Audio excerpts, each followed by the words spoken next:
bonjour à tous, nous sommes le mercredi 24 juin 2015 et j'ai le plaisir de continuer ma sorte de causerie concernant mon parti politique Génération 2017. Génération 2017 est un parti qui n'est ni de droite ni de gauche, mais qui est pour mettre les personnes compétentes au poste compétent.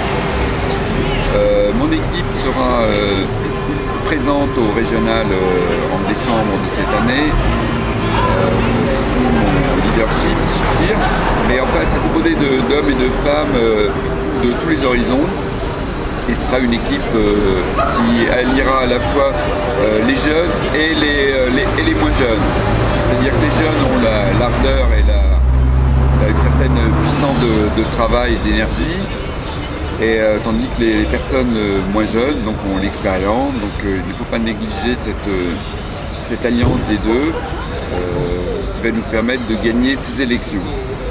Il faut impérativement que nous arrivions devant les grands partis politiques actuels, que sont le PR, le l'UPS, les écologistes, etc.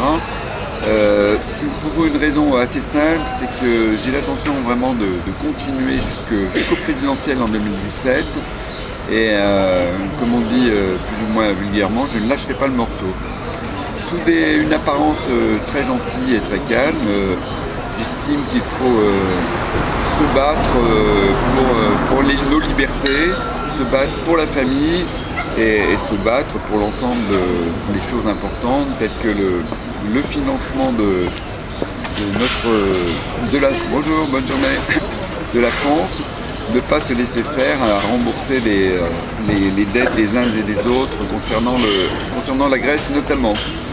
Je ne suis pas du tout d'accord pour trouver un accord avec la Grèce. J'estime qu'on reporte tous les 6 mois en disant que ce sont des journées cruciales qu'il faut accepter de rembourser cette dette. Malheureusement, c'est un gouffre sans fin. Et je ne suis pas d'accord donc pour continuer dans cette voie, d'autant plus que les premiers ministres grecs racontent beaucoup de salade, tout le monde le sait et on n'en prend pas conscience. Alors, ce qui concerne la Grèce, deuxième chose, donc l'écologie, j'estime que l'écologie c'est extrêmement important.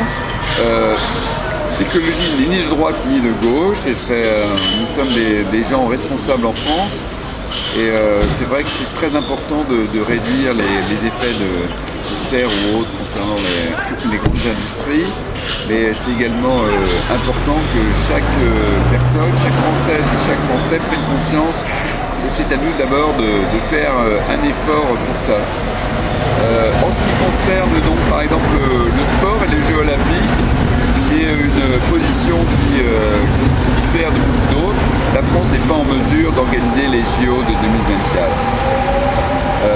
Lorsque les finances seront rétablies, on pourra se permettre d'organiser les Jeux Olympiques, mais pour le moment ce serait ridicule parce que la dette française va atteindre le niveau du PIB. Par conséquent, il faut savoir dire stop pour les dépenses dites de prestige. Ce serait bien mieux, je pense, d'organiser l'exposition universelle. L'exposition universelle attire beaucoup de monde et puis en même temps, donc c'est quelque chose d'important. On sait que l'exposition universelle de 1900 à Paris avait amené énormément de monde au niveau artistique, avait développé plein de nouveaux courants. Donc il vaudrait mieux présenter notre candidature pour l'exposition universelle. Autre point qui me semble important, c'est cette espèce de concentration des pouvoirs et de tout ce genre de choses à Paris. Ça n'est pas normal du tout que tout se passe à Paris. Et j'estime que des villes comme Lyon, Marseille, Bordeaux, pour ne citer que les plus grosses, ou Lille, doivent également pouvoir amener beaucoup de choses importantes plutôt que uniquement à Paris. Voilà, écoutez, j'en ai terminé pour aujourd'hui. Je vous souhaite une excellente journée à toutes et à tous. Soyez heureux et épanouis et excellente journée. À bientôt.